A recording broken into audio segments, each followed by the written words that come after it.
নিত্যপণ্যের শুল্ক ছাড়ের পরও বেড়েছে চাল, ডাল আর খোলা আটা ময়দার দাম। ডিমে কিছুটা স্বস্তি মিললেও চড়া মাছ মুরগির বাজার, সরবরাহ সংকটের অজুহাত। বাংলা কিউআর প্রতিস্থাপন করেছে বেশিরভাগ মার্চেন্ট পয়েন্টে, লেনদেন ভালো সারা। ব্যবসায়ীদের জন্য বেড়েছে লভ্যাংশের হার। ইউরোপ জুড়ে তীব্র দাবদাহে অতিষ্ঠ জনজীবন, ফ্যান, এসি কেনার হিড়িক, বিদ্যুতের উচ্চ মূল্যে নাকাল পরিস্থিতি।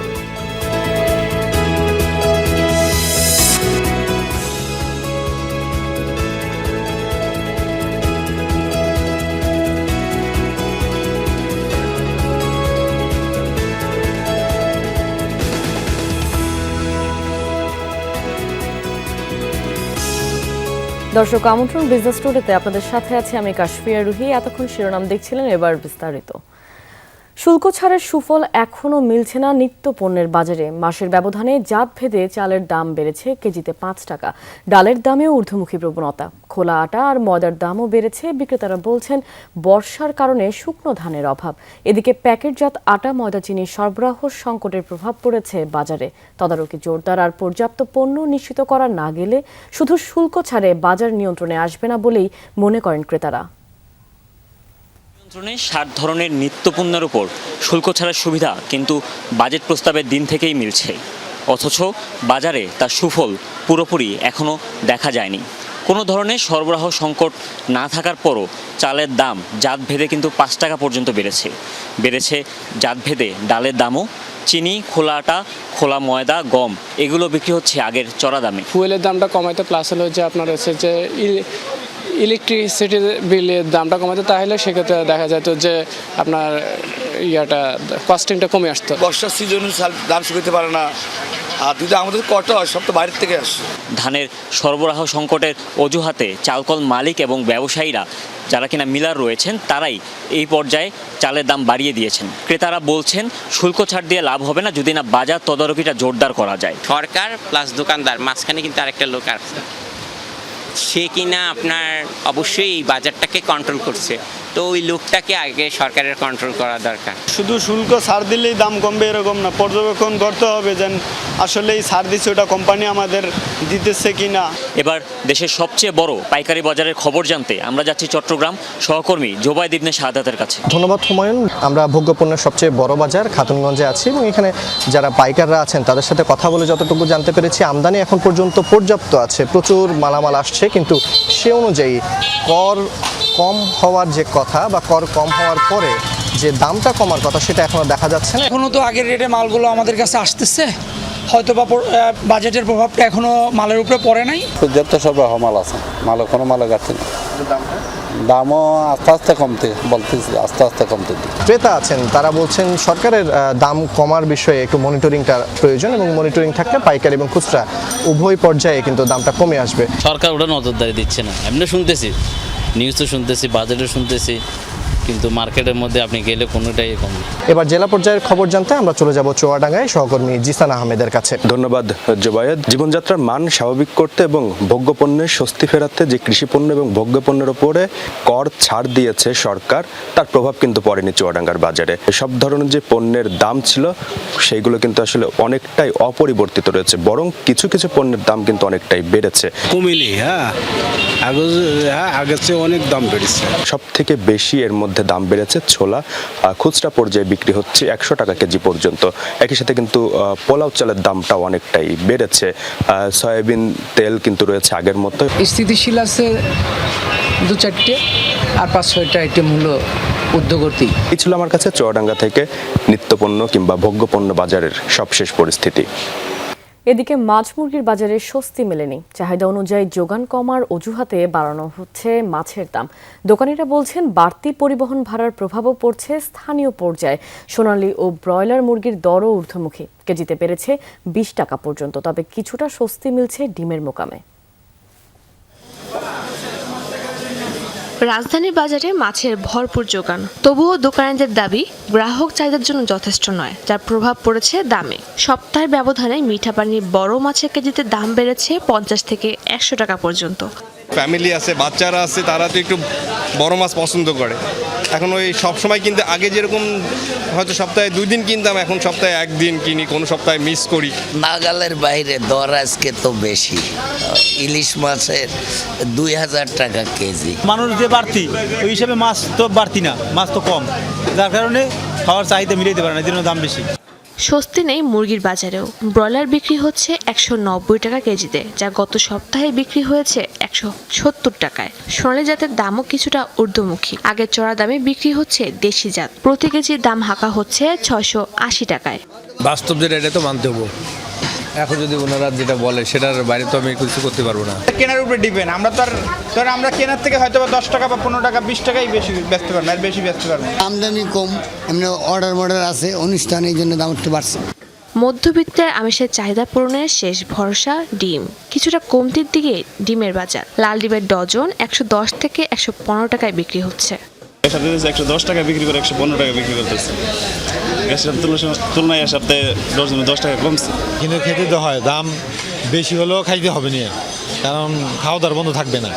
ক্রেতাদের অভিযোগ, তদারকির অভাবে ইচ্ছামতো দাম হাঁকানোর সুযোগ নিচ্ছেন দোকানিরা। শাজদিন অন্তরা, যমুনা নিউজ, ঢাকা। সারা দেশে মার্চেন্ট পয়েন্টগুলোতে প্রায় 10 লাখ কিউআর কোড চালু রয়েছে। এর 90% পয়েন্টে বাংলা কিউআর কোড প্রতিস্থাপন হয়েছে। এর সুফল পাচ্ছেন ব্যবসায়ী ও ক্রেতারা। সংশ্লিষ্টদের দাবি, লেনদেন বেড়েছে 15%-এরও বেশি। বাংলাদেশ ব্যাংকের তথ্য, শুধু মঙ্গল ও বুধবার এ দুদিনে বাংলা কিউআর কোডের মাধ্যমে 77,000-এরও বেশি লেনদেন হয়েছে। টাকার অঙ্কে যার পরিমাণ 22 কোটির বেশি। এদিকে ব্যবসায়ীদের লভ্যাংশের হার কিছুটা বৃদ্ধি করেছে কেন্দ্রীয় ব্যাংক। নগদ টাকার লেনদেন কমিয়ে অনলাইন ভিত্তিক লেনদেন বাড়াতে চায় সরকার। দ্রুত ক্যাশলেস সোসাইটি গড়ে তোলার পরিকল্পনাও আছে। এরই অংশ হিসেবে 1 জুলাই থেকে সার্বজনীন বাংলা কিউআর বাধ্যতামূলক করেছে কেন্দ্রীয় ব্যাংক। সংশ্লিষ্টরা নিজ নিজ মার্চেন্ট পয়েন্টে বাংলা কিউআর প্রতিস্থাপনের কাজ প্রায় চূড়ান্ত করেছে। একই কিউআরে যে কোনো আর্থিক প্রতিষ্ঠানের পেমেন্ট সার্ভিসের সুবিধা মেলায় সন্তুষ্ট ক্রেতারা। সব জায়গায় আসলে সব কার্ড নেওয়া বা যে কোনো একটা ওয়ালেট থেকে ট্রান্সফার করা সব সময় পসিবল হয়ে ওঠে না। সো এখন বাংলা কিউআর কোডে যেটা হচ্ছে যে আমার যে এমএফএস ওয়ালেটই থাকুক না কেন বা যে ব্যাংক অ্যাকাউন্টই থাকুক না কেন, যে অ্যাকাউন্ট ইউজই করছি সেখান থেকে আমি আসলে খুব সহজে পেমেন্টটা করতে পারছি। এখন সব একটা কিউআর কোডেই আপনার সবগুলো অপশন পাচ্ছি আমি। সো সবগুলো কার্ড বা একসাথে ইউজও করা লাগতেছে না। একটা ইয়েতে যদি করা যায় তাহলে তো আমাদের গ্রাহকদের জন্য আসলে অনেক সুবিধাও হয় এবং ঝামেলাও কম হচ্ছে। নতুন কিউআর কোড প্রতিস্থাপনকে স্বাগত জানিয়েছেন ব্যবসায়ীরা। নতুন কোড প্রতিস্থাপনের পর প্রথম দিনে লেনদেন বেড়েছে 15%।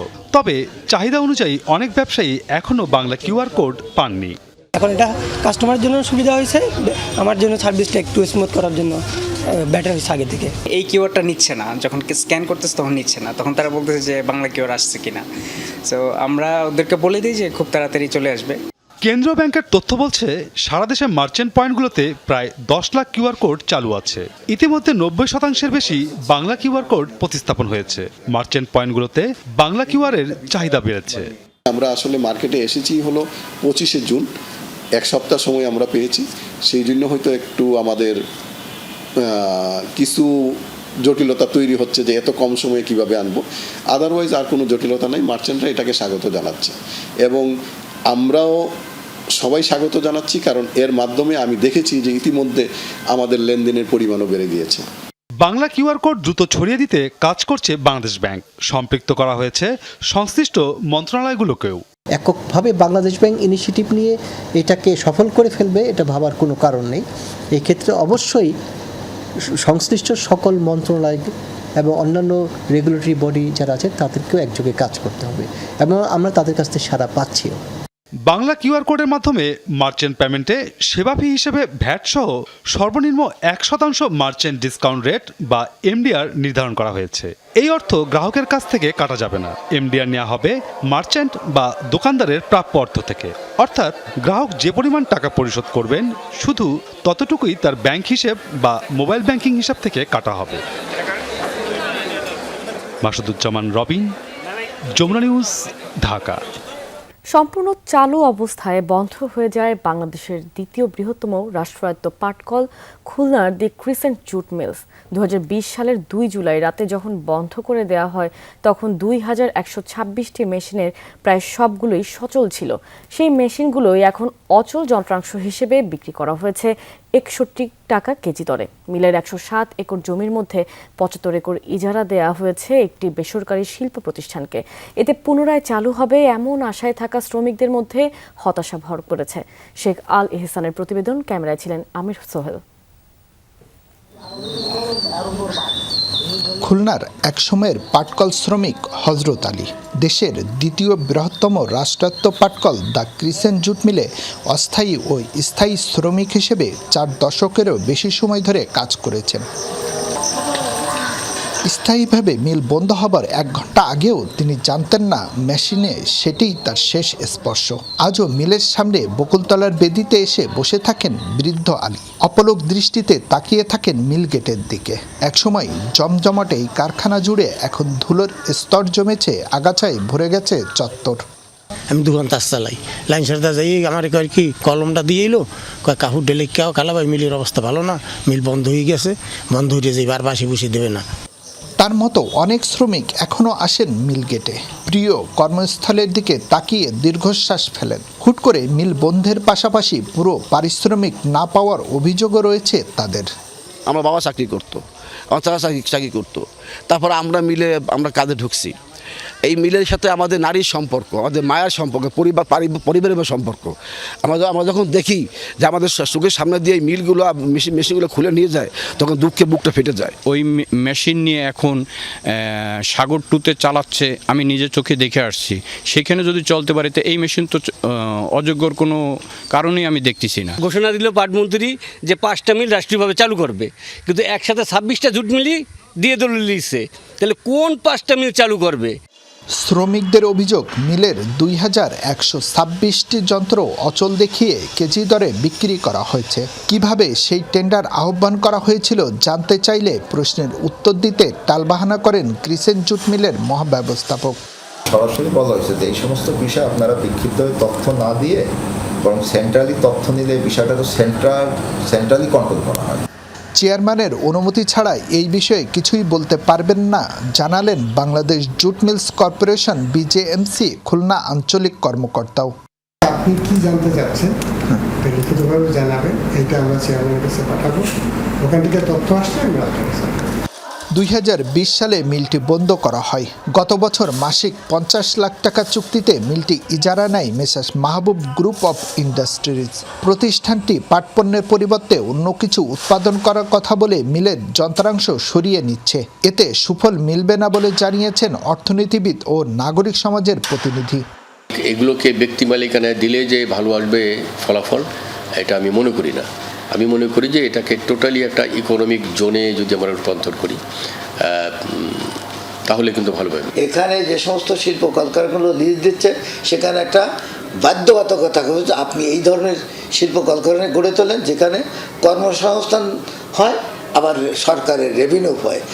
1138টি তার দিয়ে 1952 সালে চালু হয় ক্রিসেন্ট জুট মিল। সেখানে প্রায় 6000 শ্রমিক প্রতিদিন গড়ে 85 টন পাটপণ্য উৎপাদন করত। একসময় এই যন্ত্রের খটখটানির শব্দে মুখর থাকত চারিদিক। শ্রমিকদের কোলাহল আর নরম হাতের স্পর্শে তৈরি হতো পাটের সুতা, চটের বস্তা। কিন্তু এখন আর সেই কোলাহল নেই খটখটানির শব্দ। এই যন্ত্রগুলো এখন সরিয়ে নেওয়া হচ্ছে বাইরে। এখানে হয়তো ভিন্ন ধরনের যন্ত্রাংশ বসবে, উৎপাদিত হবে ভিন্ন কোনো পণ্য। খুলনার শিল্পাঞ্চল আবার প্রাণ ফিরে পাবে, এমনটাই প্রত্যাশা খুলনাবাসীর। শেখ আল এহসান, যমুনা নিউজ, খুলনা। দর্শক, এই সপ্তাহে মার্কিন ডলারের দর সামান্য বাড়লেও মোটামুটি স্থিতিশীল ছিল অন্যান্য বিদেশি মুদ্রার দাম। এনসিসি ব্যাংকের তথ্য মতে সপ্তাহ জুড়ে মার্কিন ডলার সর্বোচ্চ লেনদেন হয়েছে 123 টাকা 30 পয়সা। বৃহস্পতিবার পাউন্ড সর্বোচ্চ লেনদেন হয় 167 টাকা 45 পয়সা। রবিবার সর্বনিম্ন দর ছিল 166 টাকা 99 পয়সা। বুধবার ইউরো সর্বোচ্চ লেনদেন হয়েছে 144 টাকা 61 পয়সা। সর্বনিম্ন দর ছিল 144 টাকা 7 পয়সা। কমেছে অস্ট্রেলিয়ান ডলারের বিনিময় মূল্য। রবিবার সর্বোচ্চ দর ছিল 87 টাকা 31 পয়সা। 86 টাকা 91 পয়সা সর্বনিম্ন ছিল মুদ্রাটি, আর 30 টাকার মধ্যে লেনদেন হয়েছে মালয়েশিয়ান রিঙ্গিতের দরে। বুধবার সর্বোচ্চ 96 টাকা 70 পয়সা লেনদেন চলছে সিঙ্গাপুর ডলার। বৃহস্পতিবার সর্বনিম্ন 96 টাকা 52 পয়সা অপরিবর্তিত ছিল সৌদি রিয়ালের দর। সর্বোচ্চ 32 টাকার মধ্যে লেনদেন হয়েছে মুদ্রাটি। অপরিবর্তন ছিল কানাডিয়ান ডলার। 1 টাকার মতো কমে সোমবার সর্বোচ্চ লেনদেন হয় 88 টাকা 29 পয়সা। রবিবার সর্বনিম্ন লেনদেন হয় 88 টাকা 8 পয়সা দরে। ভারতীয় রুপির জন্য তীব্র দাবদাহের কারণে ফ্যান এবং এসি কেনার হিড়িক পড়েছে ইউরোপ জুড়ে। মূলত শীত প্রধান অঞ্চল হওয়ায় ইউরোপের দেশগুলোয় এসির তেমন প্রয়োজনীয়তা ছিল না। পাশাপাশি ঐতিহাসিক, সাংস্কৃতিক আর জলবায়ু নীতিও এসি কেনা থেকে বিরত রেখেছিল এই অঞ্চলের মানুষদের। তবে চলতি গ্রীষ্ম মৌসুমে তাপমাত্রা প্রায় 40 ডিগ্রি সেলসিয়াসে পৌঁছানোয় অনেকেই বাধ্য হচ্ছেন এসি কিনতে। প্যারিসের এসি ও ফ্যানের দোকানে উপচে পড়া ভিড়। অসহনীয় গরম থেকে স্বস্তি পেতে ফ্যান ও এসি কেনার হিড়িক পড়েছে ফ্রান্স জুড়ে। একই চিত্র ইউরোপের অন্যান্য দেশগুলোতেও।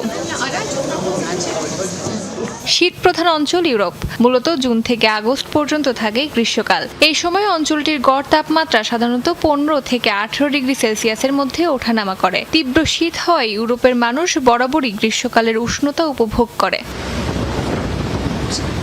ফলে ইউরোপের বাড়ি নির্মাণে এসিকে কখনো অপরিহার্য মনেই করা হয়নি। মোটা দেওয়াল, উঁচু ছাদ এবং প্রাকৃতিকভাবে বাতাস চলাচলের ব্যবস্থায় গরম থেকে স্বস্তি দিতে যথেষ্ট ছিল। তাই এসিকে তারা এক ধরনের বিলাসিতা হিসেবেই দেখে। পুরো ইউরোপে মাত্র 20% বাড়িতে এসি রয়েছে, অথচ যুক্তরাষ্ট্র, জাপান, দক্ষিণ কোরিয়ায় এই হার 90%-এরও বেশি। এর পাশাপাশি ইউরোপের অসংখ্য ভবন শত শত বছরের পুরনো। এসব ঐতিহাসিক স্থাপনায় নতুন করে এসি বসানো যেমন ব্যয়বহুল, তেমনি অনেক ক্ষেত্রেই কারিগরি ও আইনগতভাবে জটিল। একই সঙ্গে বিদ্যুৎ সাশ্রয় এবং কার্বন নিঃসরণ কমাতে ইউরোপ দীর্ঘদিন ধরেই জ্বালানি দক্ষ ভবন নির্মাণ ও ব্যবহারে গুরুত্ব দিয়ে আসছে। প্রশাসনিক জটিলতাও কম নয়। অনেক দেশে ভাড়াটিয়ারা ইচ্ছে করলে নিজেদের বাসায় এসি বসাতে পারেন না। ভবনের মালিক বা স্থানীয় কর্তৃপক্ষের অনুমতি ছাড়া এমন পরিবর্তন করা যায় না। ফলে প্রয়োজন থাকলেও অনেক মানুষ গরম থেকে রক্ষার কার্যকর ব্যবস্থা নিতে পারছেন না। পাশাপাশি ইউরোপের দেশগুলোতে বিদ্যুতের দাম বেশ ব্যয়বহুল। ফলে এসি চালালেও যে বিদ্যুৎ বিল আসে তা পরিশোধ করার সক্ষমতা অনেক ইউরোপীয়রই নেই। এছাড়া ঐতিহ্যবাহী স্থাপনায় সৌন্দর্য রক্ষার বিষয়টিও ইউরোপে অত্যন্ত গুরুত্বপূর্ণ। অনেকের মতে ভবনের বাইরের অংশে এসি ইউনিট বসালে নষ্ট হয় শত বছরের পুরনো স্থাপত্যের নান্দনিকতা। তাই অনেক শহরে এ ধরনের স্থাপনায় এসি স্থাপনের ওপর কড়াকড়ি রয়েছে। তবে জলবায়ু পরিবর্তনের সঙ্গে বদলে যাচ্ছে সেই বাস্তবতা। ঘন ঘন তাপপ্রবাহ, দীর্ঘস্থায়ী দাবদাহ এবং রেকর্ড তাপমাত্রা ইউরোপকে নতুন করে ভাবতে বাধ্য করছে। অনেকের মতে সেখানে এসি এখন আর বিলাসিতার প্রতীক নয়, বরং জনস্বাস্থ্য ও নিরাপত্তার প্রয়োজনীয় অবকাঠামো। অস্মিতা বিশ্বাস, যমুনা নিউজ।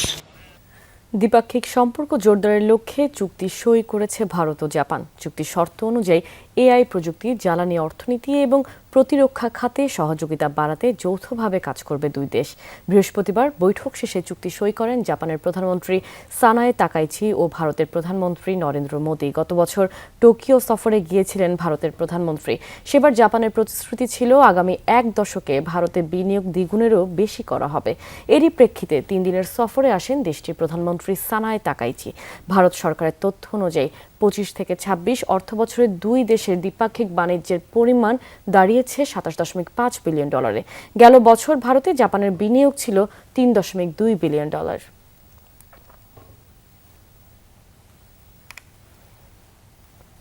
দর্শক, এই ছিল বিজনেস টুডের এখনকার আয়োজনে। এতক্ষণ সাথে থাকার জন্য ধন্যবাদ সবাইকে।